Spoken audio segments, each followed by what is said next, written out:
If you were born between the years 1950 and 1965, the retirement landscape in the United Kingdom has undergone a seismic shift that demands your immediate attention. As of April 2026, Her Majesty's Revenue and Customs and the Department for Work and Pensions have rolled out a series of systemic changes that are not merely administrative updates, but fundamental reconfigurations of when you get paid, how much you receive, and how much the government takes back in taxes. For this specific generation, often referred to as the bridge between the old world of work and the new digital economy, the stakes have never been higher. The transition into the new financial year has brought with it a perfect storm of fiscal policies that could either bolster your golden years or leave you with a significant deficit if you fail to navigate the new bureaucratic maze currently being constructed. The most pressing issue facing this cohort is the stealthy arrival of the tax trap created by the freeze on the personal allowance. For years, the threshold at which you begin paying income tax has been locked at £12,570. While this might have seemed like a stable figure in the past, the aggressive application of the pension triple lock has pushed the full new state pension to an unprecedented level. With the latest increase taking the full payment to over £12,500 per year, the margin between your total state pension and the tax-free limit has narrowed to a razor-thin gap.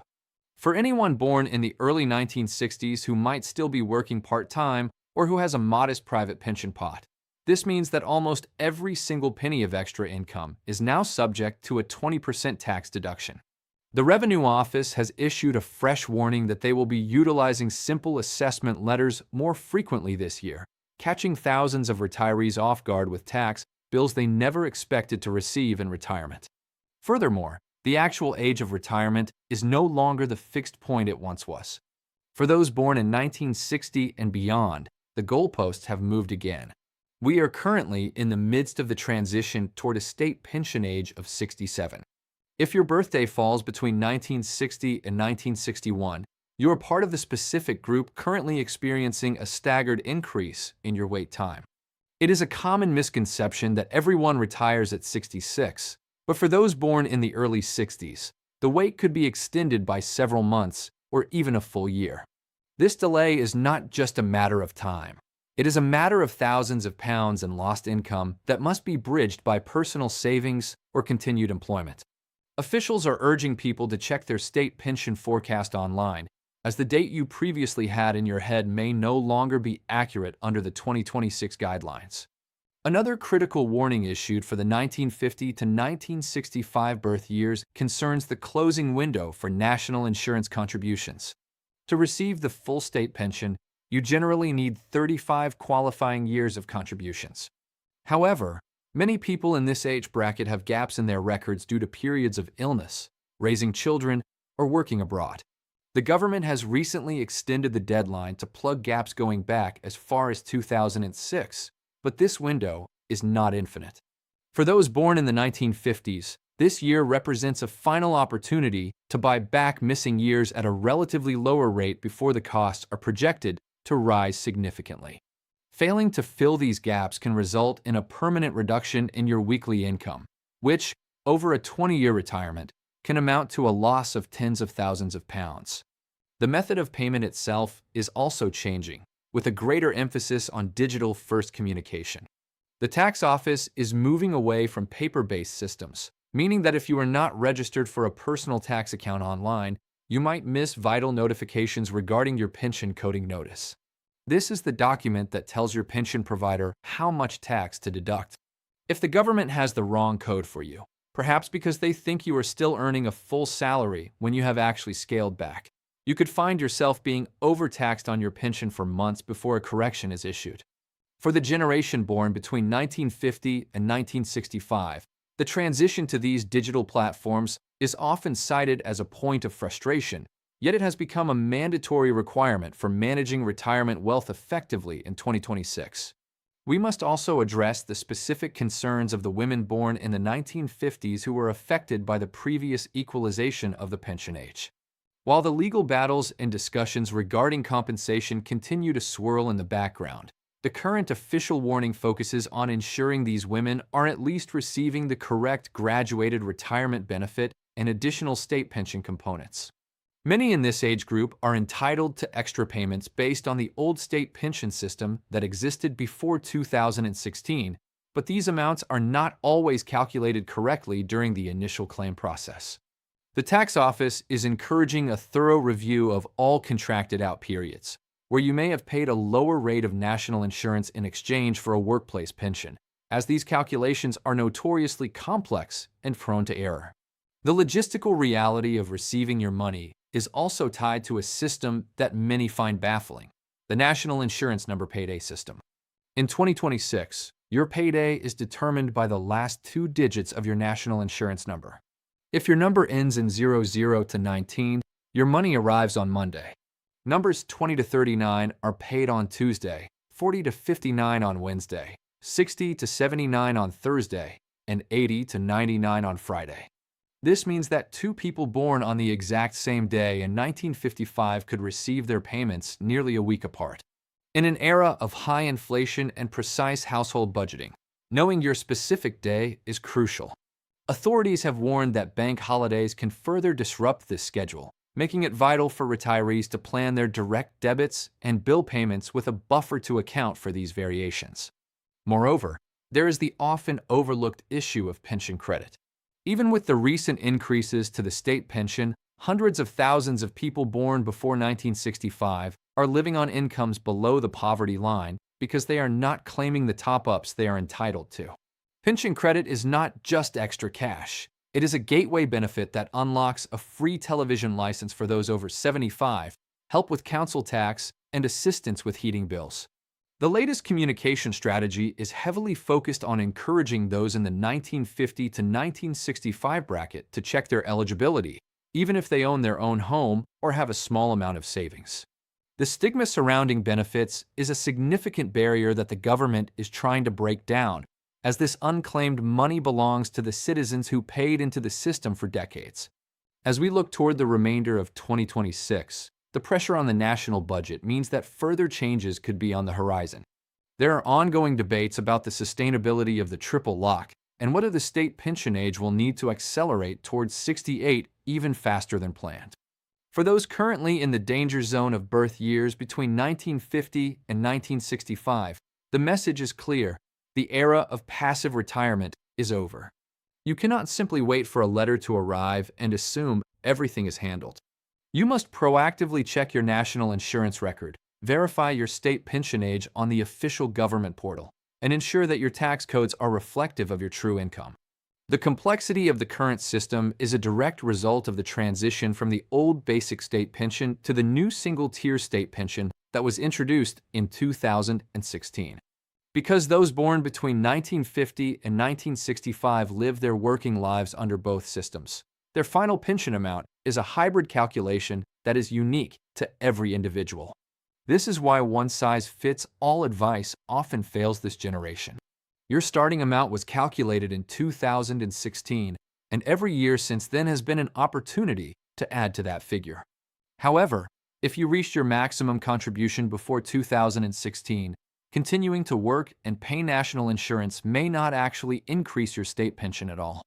This is a bitter pill for many to swallow, and the Revenue Department is now being more transparent about these ceiling limits to prevent people from overpaying into a system that will not return the investment. The warning for birth years 1950 to 1965 is a call to action. We are seeing the largest increase in state pension payments in history, but we are also seeing the most sophisticated tax harvesting environment ever created for retirees. The intersection of rising payments, frozen tax thresholds, and shifting retirement ages has created a landscape where a single administrative error can cost you thousands. You have worked for 40 or 50 years to reach this point. Do not let the final hurdle be the one that trips you up. Take control of your data, challenge your tax codes, and ensure that the government is working for you rather than the other way around. The rules have changed, the dates have shifted, and the payments are being monitored more closely than ever. It is your money, your retirement, and your responsibility to stay informed in this rapidly evolving financial climate. The transition for those born in the early 1960s is particularly poignant because they are the testing ground for the modernized retirement age. When the 1995 Pensions Act was passed, many did not realize the long-term implications. Now, in 2026, those implications are hitting the bank accounts of millions. It is also worth noting the impact of the deferred pension option. Experts have highlighted that for every 9 weeks you delay claiming your state pension, the amount increases by 1% for the rest of your life. For someone born in 1960 who is still in good health and high-paying employment, deferring for a year could result in a permanent 5.8% boost to their annual income. However, this is a gamble on longevity, and with the current tax environment, that extra income might simply push you into a higher tax bracket, making the deferral less lucrative than it appears on paper. Another area where officials are tightening the reins involves death benefits and inherited pensions. For those in the 1950 to 1965 bracket, understanding what happens to your pension when you pass away is a critical part of estate planning. Under the new rules, if you die before the age of 75, your beneficiaries can often inherit your private pension pot tax-free. However, the state pension works differently. Depending on when you reach state pension age, your spouse may only be entitled to a portion of your extra state pension or protected payment. The warnings issued this year emphasize that pension wealth is now one of the most significant assets in any household, often exceeding the value of the family home, and the tax implications for the next generation are being scrutinized by the Treasury more than ever before. We must also consider the cost of living payments that have been sporadically applied over the last few years. While these were lifesavers for many, the tax office has clarified that for the 2026 tax year, these should not be counted as taxable income. However, many automated tax software systems and even some manual reviews have been incorrectly flagging these payments as part of a person's total income, leading to inflated tax demands. If you receive a calculation that looks suspiciously high, it is your right to request a line-by-line breakdown of how they arrived at that figure. For the 1950 to 1965 generation, who may be less inclined to argue with a government letter, this proactive stance is essential. The system is currently overloaded, and errors are becoming a feature rather than a flaw of the modernized infrastructure. The landscape of private sector employment has also shifted for this age group. With the midlife health check initiatives being promoted by the government, many people born in the early 60s are being encouraged to stay in the workforce longer. While this can help bolster a retirement fund, it creates a double taxation effect where you are paying national insurance on your wages while simultaneously being taxed on any pension income you have started to draw. The 2026 guidance suggests that pension recycling, the act of taking a tax-free lump sum from a private pension and reinvesting it to get further tax relief, is being closely monitored. If you are planning on utilizing this strategy to bridge the gap until your new state pension age, you must stay within the strict legal limits to avoid unauthorized payment charges, which can be as high as 55%. The era of set and forget retirement is officially over. Whether it is the shifting dates for those born in 1961, the tax trap for the 1950s cohort, or the digital requirements for everyone in between, the message remains the same. You must be the architect of your own financial security. The government warnings are there to protect the national treasury as much as they are to help you, and in the space between those two goals lies your retirement. Stay informed, keep your records pristine, and do not let the complexities of 2026 deprive you of the rest you have earned. This year is a turning point for the older generation, and only those who are truly paying attention will emerge with their financial dignity intact. The clock is ticking, the codes are changing, and the money is moving. Make sure you know exactly where you stand. If you are over 65 and living in the United Kingdom, a quiet fiscal shift has just reached a tipping point that could result in unexpected tax demands of up to £2,500. This is not a new penalty or a one-off fee, but rather the mathematical consequence of a phenomenon known as fiscal drag. For years, the government has frozen the personal tax allowance, the amount you can earn before paying a penny in tax, at £12,570. Meanwhile, thanks to the triple lock commitment, the state pension has been rising steadily to keep pace with inflation and earnings. As of April 2026, the full new state pension has climbed to approximately £12,547 per year. This leaves a microscopic tax-free buffer of only £23 for the entire year. The reason the £2,500 figure is appearing in urgent alerts is that it represents the potential tax liability for a retiree with a moderate secondary income. If you receive a workplace pension, a private annuity, or even modest interest from savings held outside of a tax-free savings account, almost every pound of that extra income is now being taxed at the 20% basic rate from the very first penny. For a pensioner receiving an additional £12,000 a year on top of their state pension, a common scenario for middle-income retirees, the tax bill lands exactly at that £2,400 to £2,500 mark. Because the state pension itself is paid gross without tax taken off at the source, the tax office must collect this money elsewhere, often by stripping the entire tax-free allowance from your private pension or sending a simple assessment letter demanding a lump sum payment. This stealth tax is catching thousands of over-65s off guard because many have spent their entire retirement thus far below the tax threshold. The latest official warning emphasizes that simple assessment letters are being sent out in record numbers this month. These letters are used when the authorities have enough information to calculate your tax but cannot collect it through your standard tax code. If you receive one of these, you have 60 days to challenge the figures before the debt becomes finalized. With the state pension now occupying nearly 100% of the personal allowance, the days of having a tax-free retirement are effectively over for anyone with even a small amount of supplemental wealth. To protect yourself from these rising costs, financial experts are urging over-65s to maximize their tax-efficient savings options. Every pound moved into a designated tax-free savings account is a pound that does not contribute to that £2,500 tax calculation. Additionally, if you are married or in a civil partnership and one of you has an income below the £12,570 threshold, you may be able to utilize the marriage allowance to transfer 10% of that unused allowance to the higher earner, potentially saving up to £252 a year. As we navigate the 2026 tax year, the burden of proof has shifted to the taxpayer. You must monitor your tax codes and personal tax account daily to ensure that the automated systems are not overcalculating your liability in this new, high pension environment.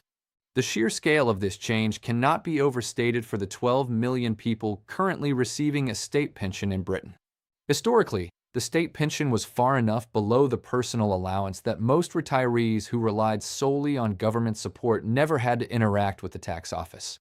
However, the 4.8% increase implemented on April 6, 2026, has pushed the annual state pension payment to £12,547. When you compare this to the £12,570 tax-free limit, the gap is just £23. This means that if you earn just £2 a month from a small savings account or a tiny private pension, you are technically a taxpayer. For the first time in decades, the majority of British pensioners are about to become tax filers, and the administrative shock to the system is expected to be massive. The tax office simple assessment system is the primary tool being used to manage this surge.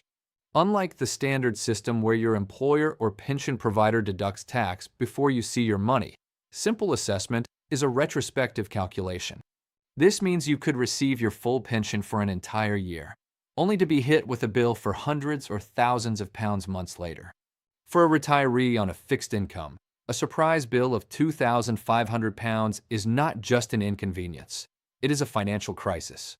The government justification for this freeze is the need to repair public finances. But for those over 65, it feels like a targeted raid on the very group that was promised security through the triple lock. The psychological impact of these charges is also significant. Many people in their 70s and 80s have a deep-seated fear of owing money to the government. Receiving a formal letter from the authorities stating that you have underpaid your tax can be incredibly distressing, even if the amount is small. The complexity of the coding notices sent to private pension providers adds another layer of confusion. Often, the tax office will apply a basic rate code to a secondary pension, meaning 20% is taken off immediately. But if your total income is only slightly over the threshold, you might actually be entitled to some of that money back.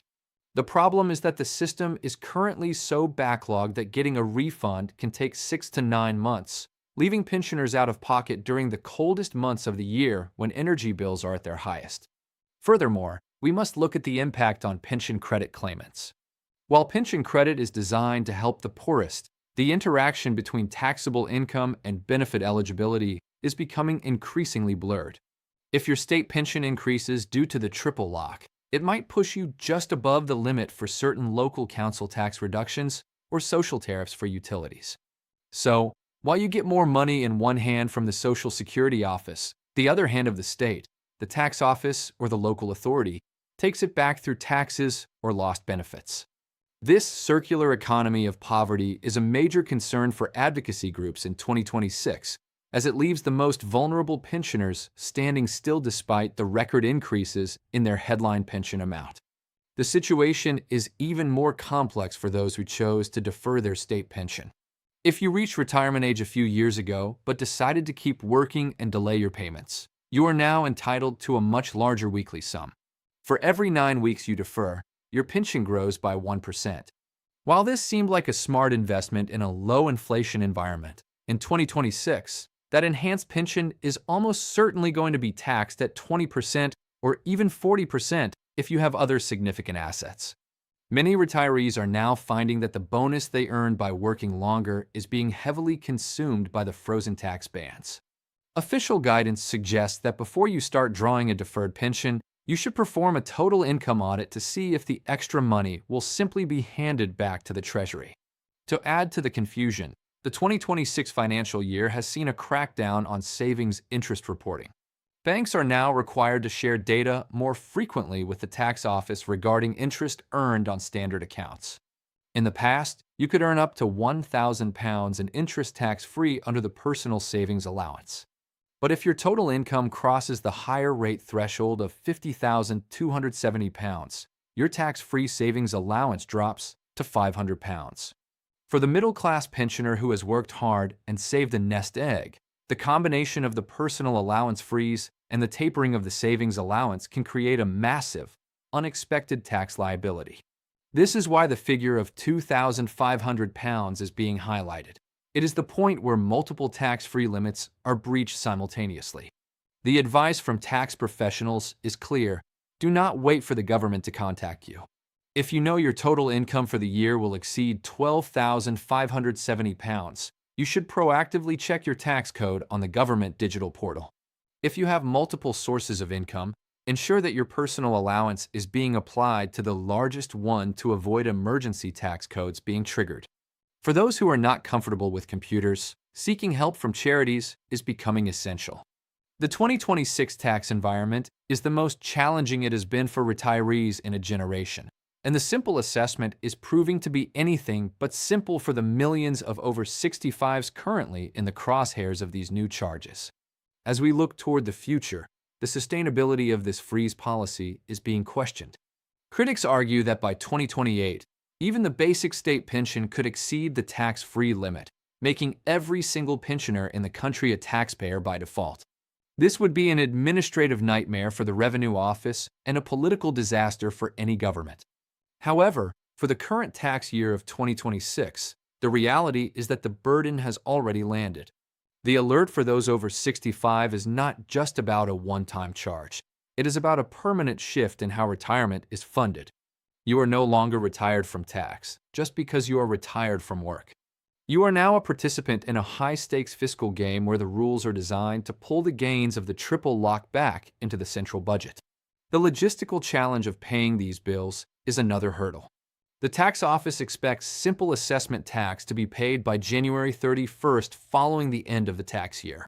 For many, this means a large lump sum payment is due just after the expensive winter holidays. There is an option to pay in installments, but this requires an active arrangement with the tax office that many are unaware they can even ask for. If you ignore the letter, interest begins to accrue at a rate that is currently tied to the central bank base rate, which remains significantly higher than it was in the previous decade. A £2,500 tax bill can quickly spiral into a £3,000 debt if left unaddressed. This is why the warning is so vital. It is a call for immediate financial housekeeping before the automated penalty systems take over. The new £2,500 charges for over-65s are the result of a collision between two government promises. the promise to protect pensions with the triple lock and the promise to freeze tax thresholds to pay down national debt. You are caught in the middle of this fiscal squeeze. The old retirement where your income was entirely your own is being replaced by a system of constant monitoring and microtaxation. To survive this, you must treat your retirement income with the same professional scrutiny you once applied to your salary. Check your forms, scrutinize your bank interest, and never assume that the tax-free status of your youth applies to your seniority. The 2026 landscape is a new world for the British pensioner, and staying informed is the only way to keep your hard-earned money in your own pocket.